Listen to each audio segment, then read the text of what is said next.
صلی اللہ علیہ وسلم نحن عباد محمد صلی اللہ علیہ وسلم صلاۃ و سلام علیک یا رسول اللہ صلی اللہ تعالی علیہ وسلم۔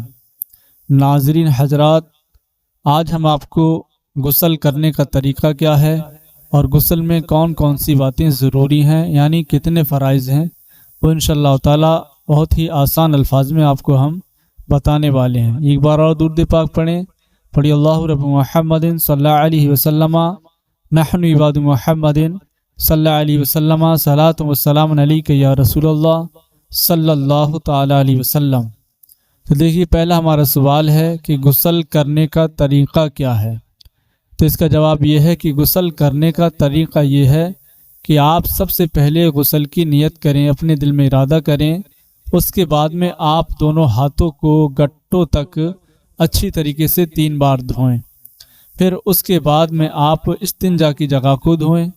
پھر اس کے بعد میں آپ کے جسم پر اگر کہیں پر نجاست حقیقیہ لگی ہے، یعنی اگر کہیں پر بھی پیشاب پخانہ اگر لگا ہوا ہے تو آپ اس کو دور کر لیں۔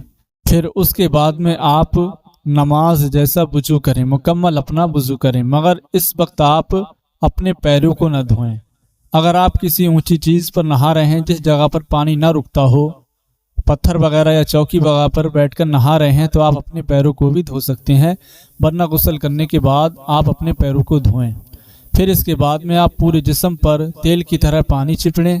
پھر اس کے بعد میں آپ 3 مرتبہ دائیں کاندھے پر پانی بہائیں، پھر 3 مرتبہ بائیں کاندھے پر پانی بہائیں، اور اس کے بعد میں پھر آپ سر سے لے کر پاؤں تک اچھے طریقے سے پانی بہائیں اور ملیں اور نہا لیں۔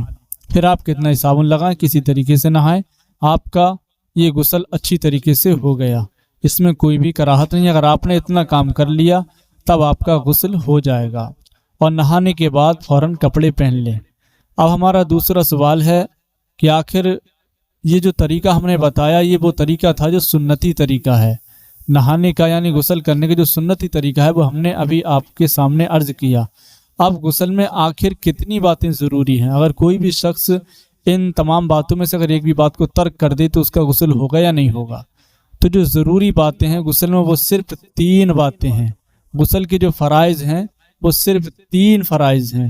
تو پہلا فرض ہے کلی کرنا، اچھے طریقے سے غرارے کے ساتھ۔ اگر آپ کا روزہ نہ ہو تب، روزہ ہے تو ہلکی کلی کریں تاکہ پانی حلق میں نہ پہنچنے پائے۔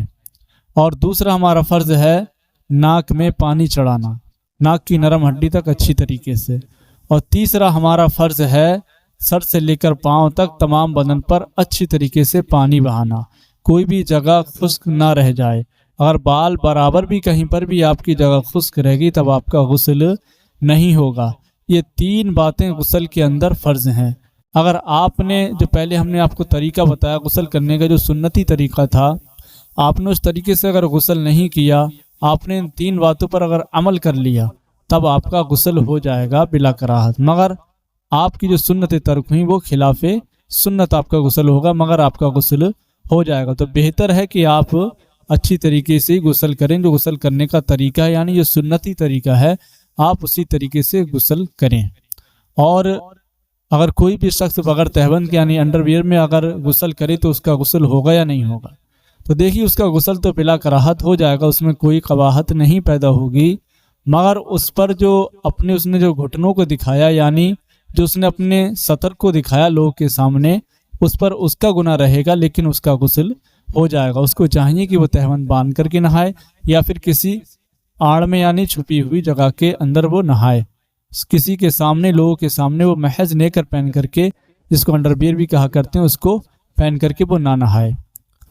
اور ایک چیز کا آپ اور خیال رکھیں، یعنی آپ کا جو کپڑا ناپاک ہے، آپ نے جو اپنے کمر سے نیچے کو جو کپڑا پہن رکھا ہے وہ کپڑا اگر ناپاک ہے آپ کا، تو آپ اسے پہن کر کے غسل نہ کریں، بلکہ اس کو چینج کر دیں، دوسرا پہن کر کے غسل کریں۔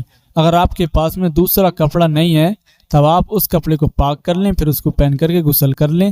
اور جو ناپاک کپڑا ہے آپ کا اس کو پہن کر کے ہرگز آپ غسل نہ کریں، اس سے آپ کی نجاست پورے جسم میں پھیلتی چلی جائے گی اور آپ کے غسل ہونے میں کراہت پیدا ہوگی۔ اور اگر آپ وہی کپڑا پہن کر کے غسل اگر کرنا چاہتے ہیں تو آپ اتنا اچھی طریقے سے اس کا خیال رکھیں کہ اس کو خوب اچھی طریقے سے مل کے اور اس کا پانی اچھی طریقے سے بہا دیں، تاکہ آپ کو یقین اور اطمینان ہو جائے کہ اب نجاست کمر سے نیچے تک نہ ہی میرے کپڑے میں نہ ہی میرے پیروں پر اب باقی رہی ہے، تب آپ کا غسل ہو جائے گا۔ خوب اچھی طریقے سے آپ کو ان باتوں کا خیال رکھنا ہے۔